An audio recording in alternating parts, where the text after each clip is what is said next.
Bonjour et bienvenue dans Faut pas croire. Alors que la Suisse s'apprête à voter sur le congé paternité, Faut pas croire va s'intéresser aux pères.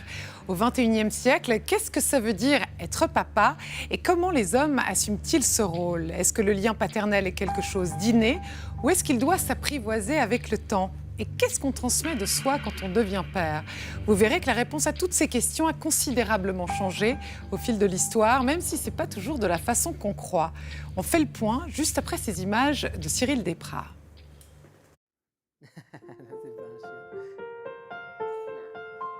Et là, c'est où? C'était les mêmes pieds. C'était les mêmes pieds, ouais, c'est tes pieds à toi. Et puis ça. Et là, c'est qui boit le biberon? Pas ici. Ah ouais, c'est Ulysse. Je pense que le moment où je me suis senti papa, c'était vraiment à la naissance, en fait. Et là, on a été tout seul pendant 1 heure et demie, je pense, jusqu'à ce qu'on aille retrouver la maman en salle de réveil.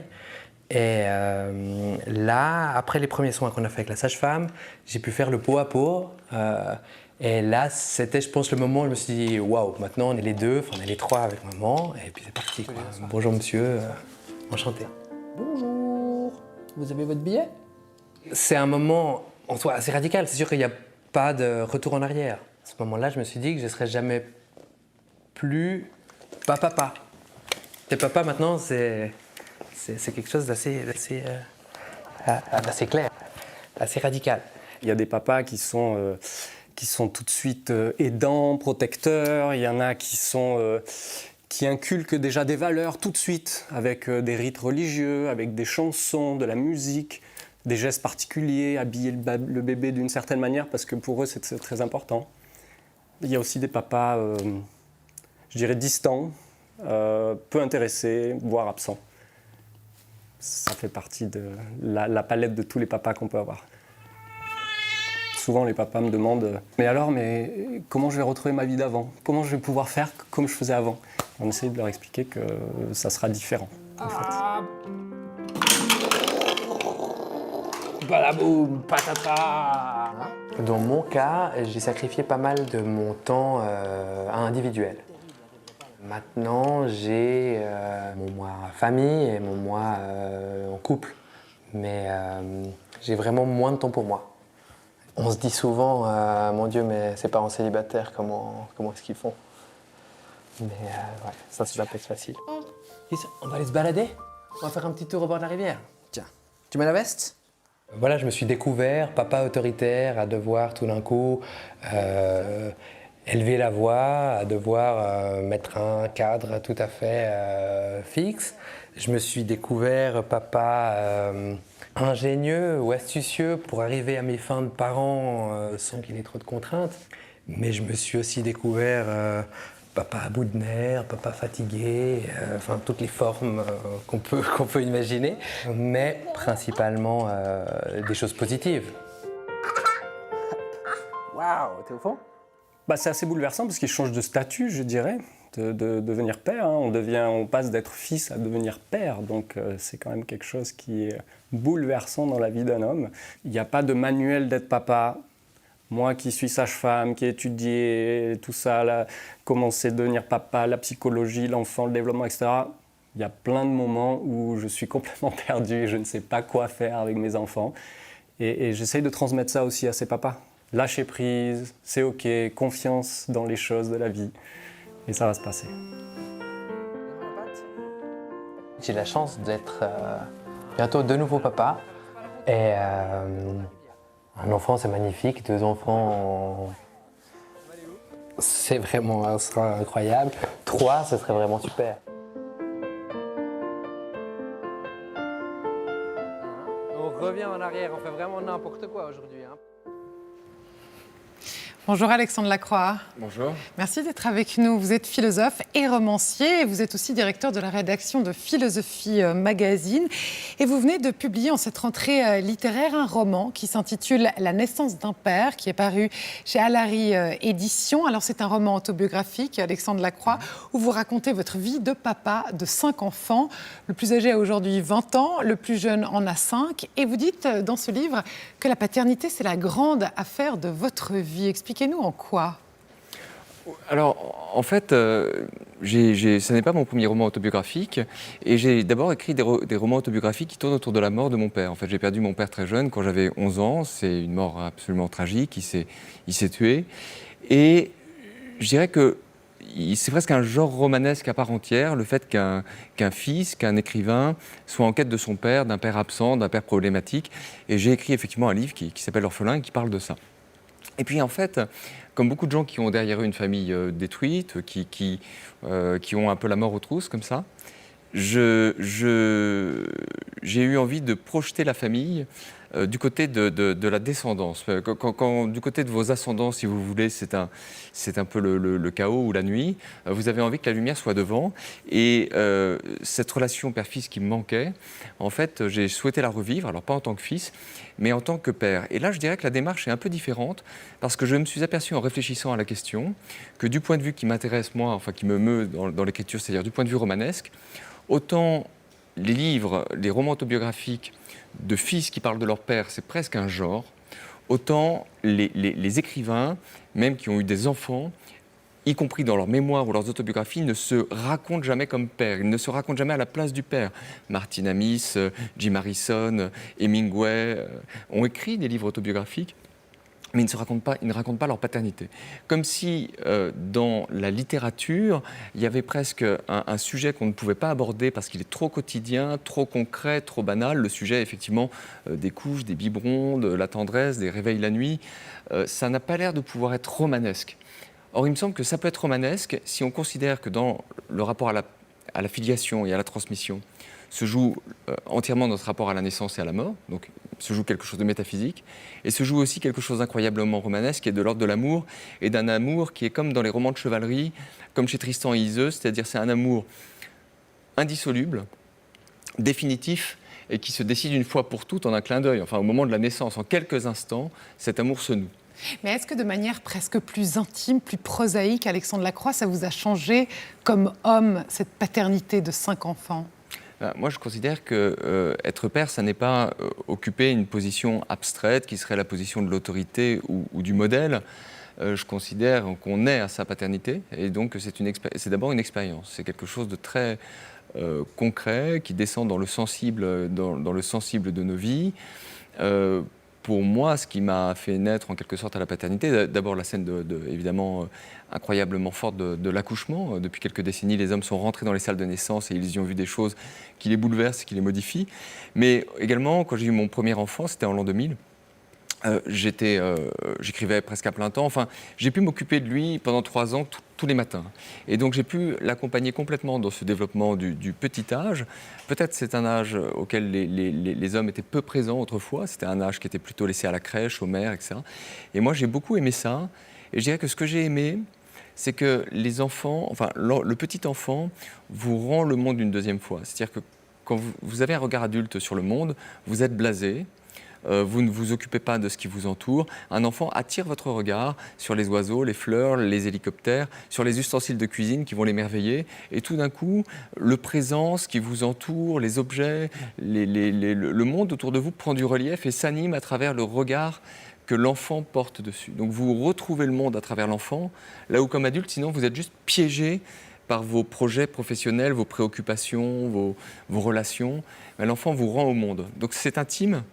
C'est intime et il y a quelque chose d'un peu cosmique là-dedans. Enfin, on va parler de cette double relation, mais d'abord j'accueille Christine Castelin-Meunier, bonjour. Bonjour. Merci d'être avec nous sur le plateau pour parler des pères. C'est l'un de vos principaux sujets de recherche au CNRS. Vous êtes chercheuse et sociologue et vous avez écrit sur les questions de virilité, de masculinité et de paternité, dont ce livre-ci qui se présente à l'écran, publié en 2019 chez Larousse et qui s'intitule « L'instinct paternel, plaidoyer en faveur des nouveaux pères ».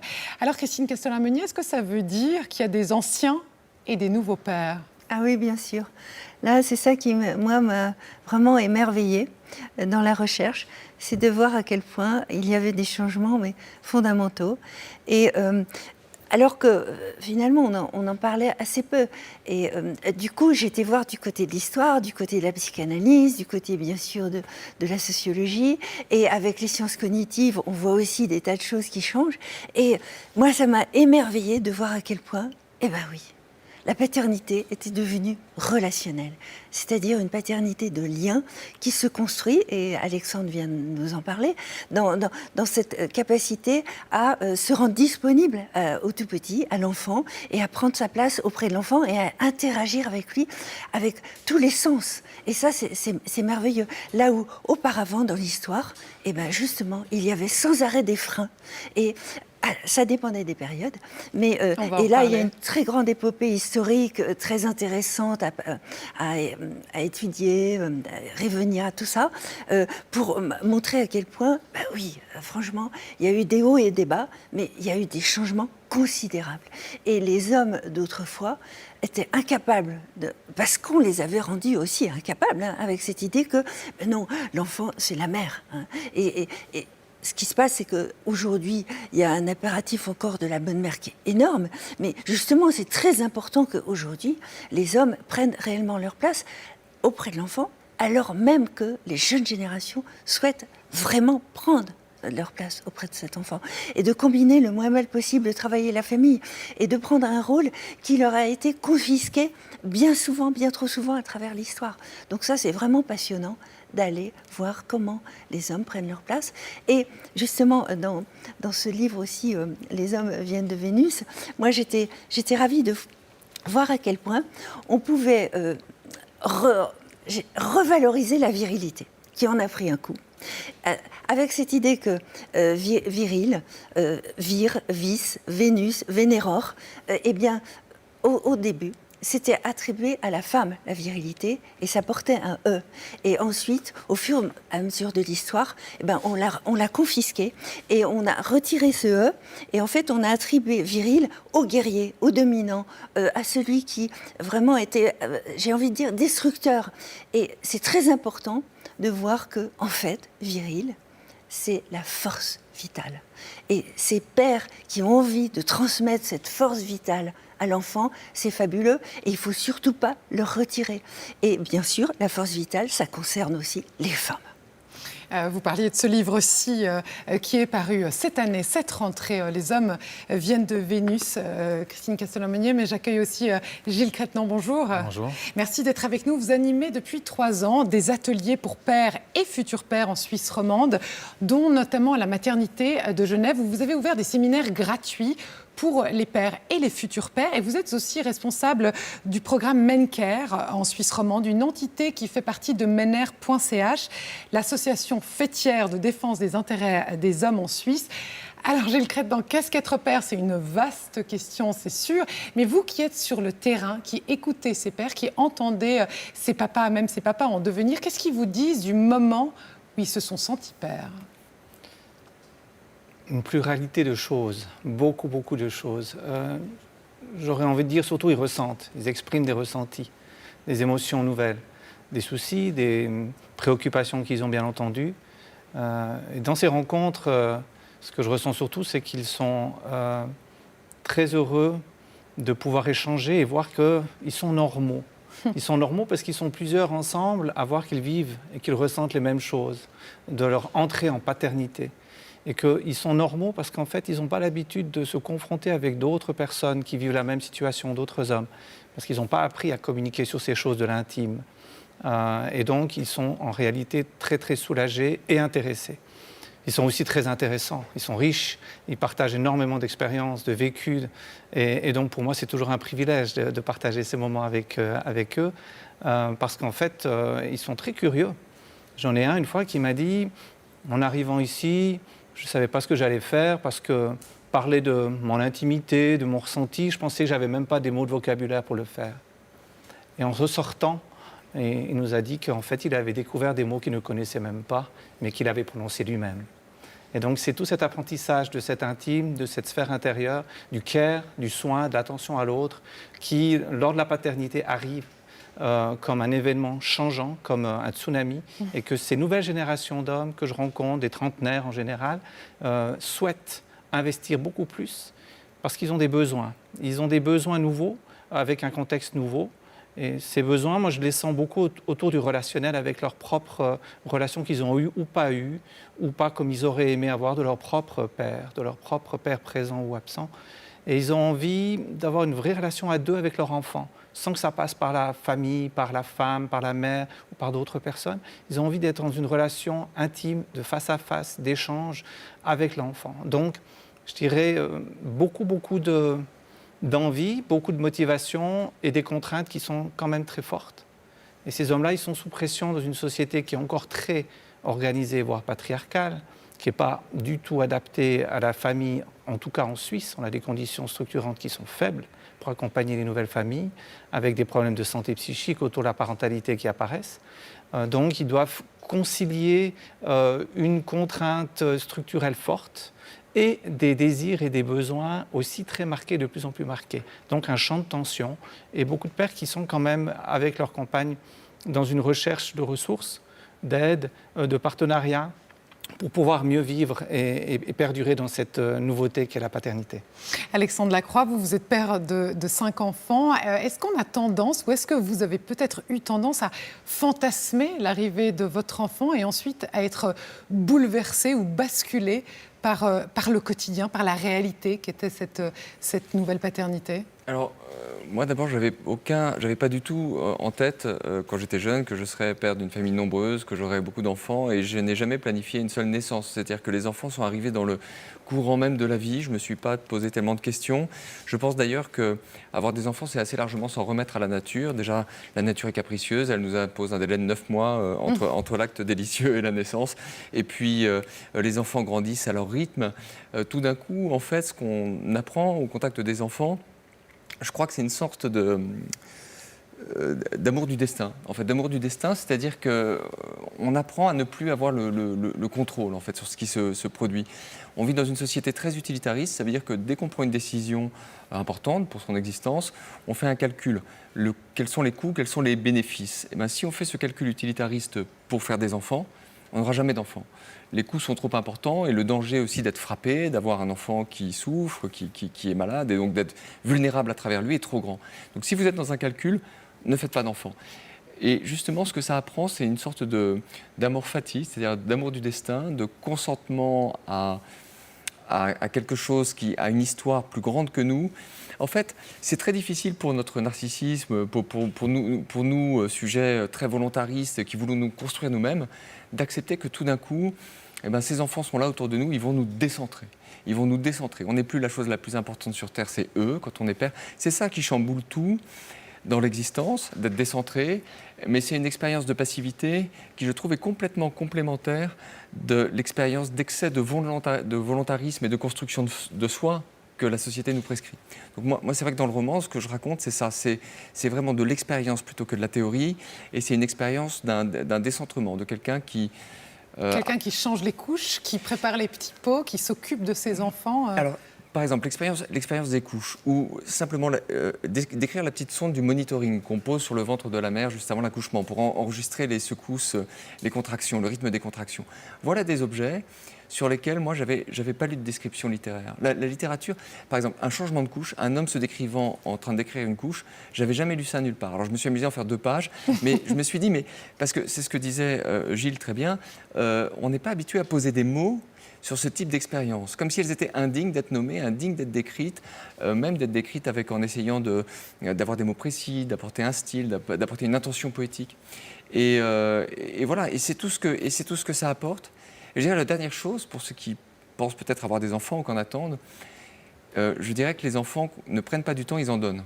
Ça peut paraître paradoxal, mais les enfants vous donnent du temps parce que tant que vous êtes jeune, ado, etc., le week-end, en gros, vous vous assommez un peu le samedi soir, vous êtes cotonneux le dimanche, et puis vous faites des grasses matinées, mais en fait, vous procrastinez, vous remettez les choses au lendemain, etc. Les enfants sont des intensificateurs. Vous avez moins de temps pour vous, mais par exemple pour l'écriture, si vous voulez écrire une page d'un roman et que vous êtes seul, tranquille, vous allez peut-être faire autre chose, aller voir des copains, vous n'allez jamais l'écrire votre page. Avec un enfant, vous aurez 1 heure ou 2 dans la journée pour l'écrire, vous allez aller droit au but. Ils vont vous donner du temps, ils vont vous galvaniser. Donc ils donnent du temps, ils donnent accès au monde, ils donnent accès à la nature, ils donnent accès au destin. En fait, toute chose que notre égoïsme, notre excès de volontarisme tente à effacer.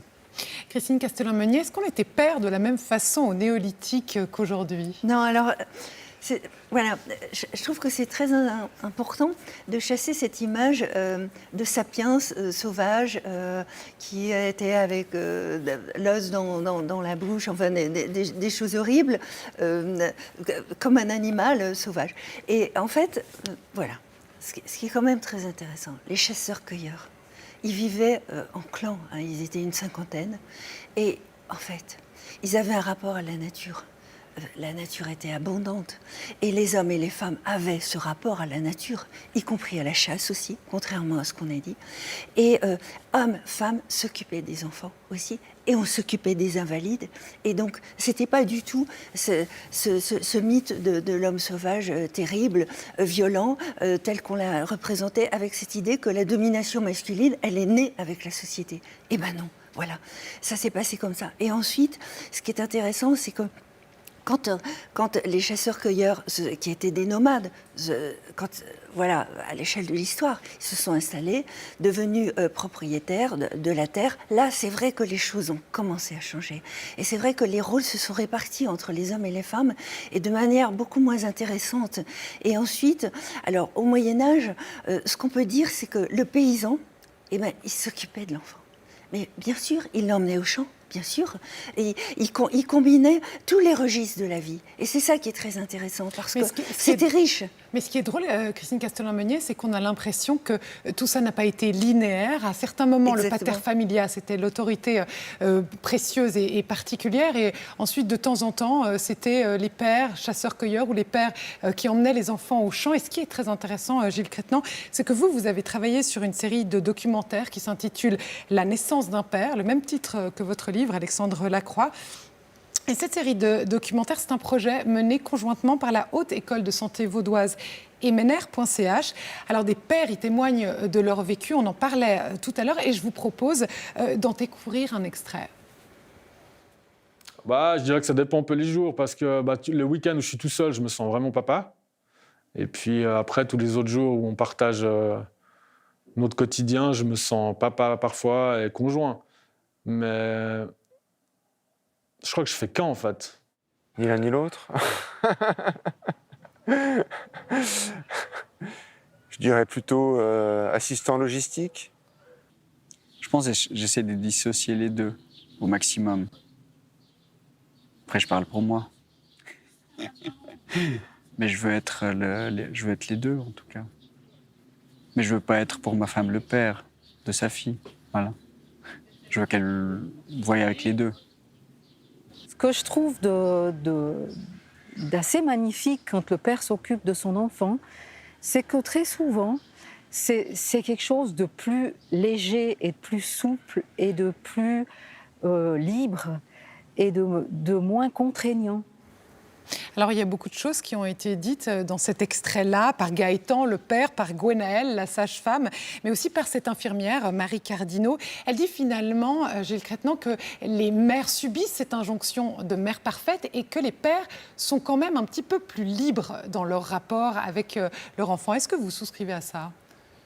Je pense que dans nos sociétés, on reçoit de toute façon des injonctions. Elles sont différentes si on est une femme ou si on est un homme. Les femmes en subissent de très violentes autour de la maternité. Être une femme, c'est seulement si on est mère. Et encore, il faut être une bonne mère. Pour les hommes, c'est d'être d'abord breadwinner, d'être le gagne-pain, de donner cette sécurité affective et surtout matérielle. Et puis, maintenant, dans la réalité, c'est vrai qu'on ne peut pas généraliser et puis dire simplement que les pères subissent ces injonctions et qu'ils arrivent à les défaire comme ça en claquant des doigts. C'est des choses qui sont très anciennes. Donc ils doivent vivre avec ça et découvrir une nouvelle paternité, découvrir une nouvelle façon de construire leur paternité. Et ce qu'il y a d'original dans notre période, et on peut dire que c'est historique, c'est que les modèles de paternité ou de famille qui étaient édictés, certains depuis des millénaires, voire patriarcaux, ces modèles-là, maintenant, ils sont en train de disparaître. Et on est en train de plutôt construire avec ces hommes, ces pères et ces nouvelles générations de mères et de familles des modes de vie parentaux qui se séparent de ces modèles rigides et contraignants qui imposent des façons de vivre et de ressentir des choses. Et ces modes de vie parentaux, c'est les familles qui doivent les construire en jonglant avec les contraintes que la société leur impose.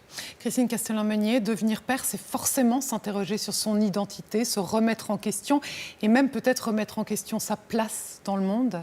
Oui, bien sûr. Alors, justement, à l'échelle de l'histoire, je trouve qu'on a empêché les hommes de se questionner dans ce sens-là, parce que, comme vous venez de le dire, la paternité était institutionnelle et ça renvoyait à un type de famille et avec une division des rôles très claire.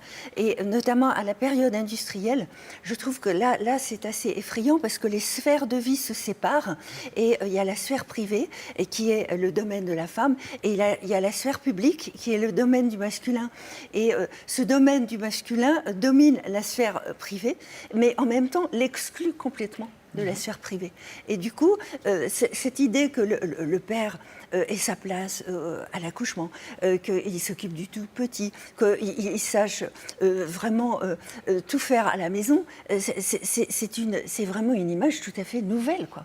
Et qui a vraiment accompagné la diversité des modèles familiaux et le fait que, bah oui, maintenant, être parent, ça veut dire négocier avec l'autre, ça veut dire prendre sa place, ça veut dire partager ce que moi j'appelle la démocratie de l'intime, parce qu'on peut vraiment aller vers la démocratie de l'intime et c'est fondamental que l'homme prenne sa place auprès de l'enfant parce qu'en même temps ça libère la femme, hein, et ça va dans le sens d'une égalité des droits et donc c'est vraiment fondamental.